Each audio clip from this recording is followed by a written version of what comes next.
Kali ini kita akan membahas bagaimana supaya tidak terjadi pertengkaran. Nah, jadi pertengkaran itu terjadi biasanya karena dua hal, ya. Saya benar, kamu salah, dan kata yang kita salahkan juga, dia benar, kita salah. Saya benar, kamu salah, kata yang bersangkutan, dia benar, kita salah. Misalkan sedang naik sepeda, tabrakan, nanti masing-masing merasa benar. Saya sudah di sini nih, kamu aja yang belok. Loh, saya juga sudah pakai bel. Nah, terjadilah ya seperti itu. Kalau sudah bertengkar, biasanya marah.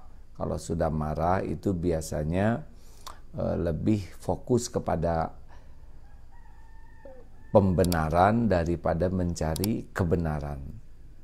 Kalau kita sudah marah, biasanya kita ingin menang, bukan ingin mencari kebenaran, tetapi ingin pembenaran. Memang naluri marah ini juga sudah Allah ciptakan pada diri kita.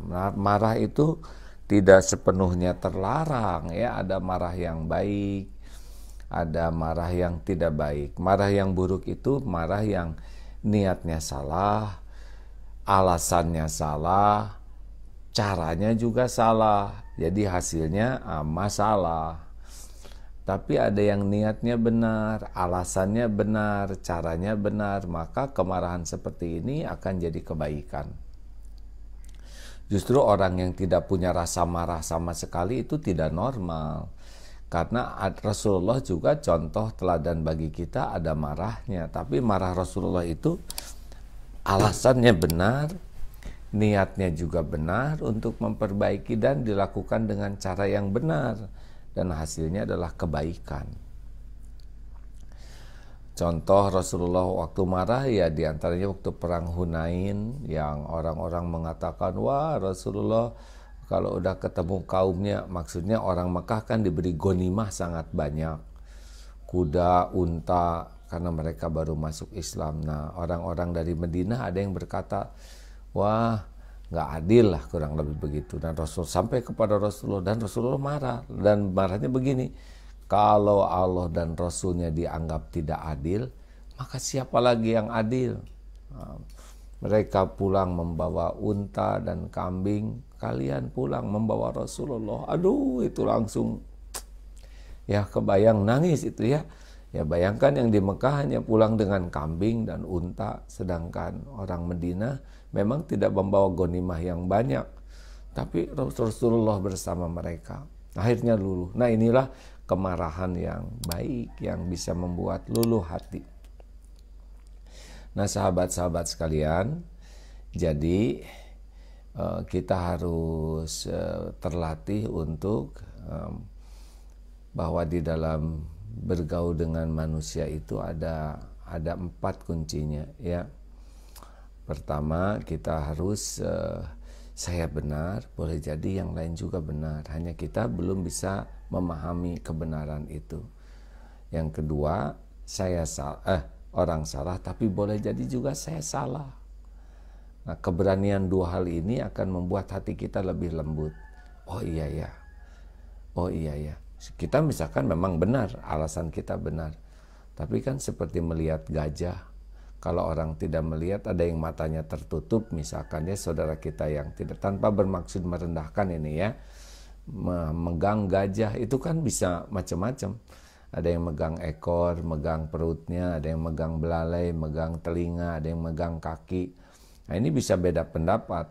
Enggak, gajah itu seperti dinding, itu yang megang perut. Enggak, kecil kok gajah itu, yang megang ekor. Kalau kita merasa paling benar dan orang lain salah semua, berarti nanti gajahnya jadi kecil sesuai dengan yang kita tahu. Maka bukalah hati kita bahwa banyak sekali ilmu yang benar yang belum kita tahu. Nah, semakin kita membuka hati kita seperti ini, sebetulnya makin enak, ya. Kemudian, kalaupun ada yang orang lain salah, tapi kita juga kan berpeluang salah, betul? Kita kan bukan malaikat, kita bukan rasul, jadi kita makin bisa melihat kemungkinan kita salah bicara, salah sikap, ini menjadi ladang. Nah, sahabat-sahabat sekalian, inilah. Nah, kalau kita bertemu dengan orang, pasti gini ya, setiap orang itu pasti punya kelebihan dan juga punya kekurangan. Masih ingat 2B2L?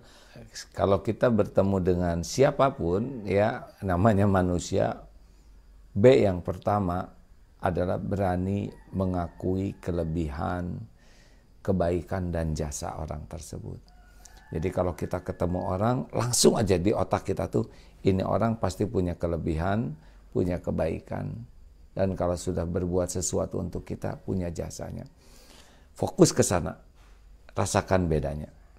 B yang kedua, bijak terhadap kekurangan dan kesalahan. Karena orang yang di depan kita juga pasti bukan malaikat.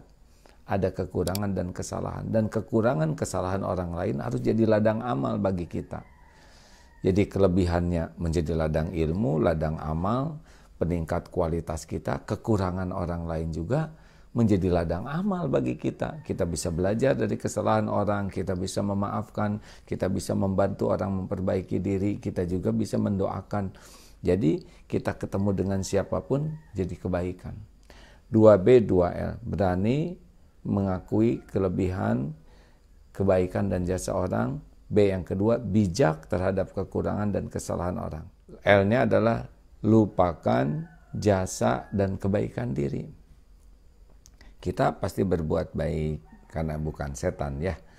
Tapi kita harus tahu bahwa setiap kali kita berbuat baik, aslinya adalah Allah yang berbuat baik lewat kita. Seperti kita nyumbang anak yatim, itu sudah pasti rezeki anak yatim, hanya dititipkan ke kita. Kalau kita ngaku-ngaku saya yang membiayai, maka oleh Allah dihapus pahalanya, karena kita ngaku-ngaku nih.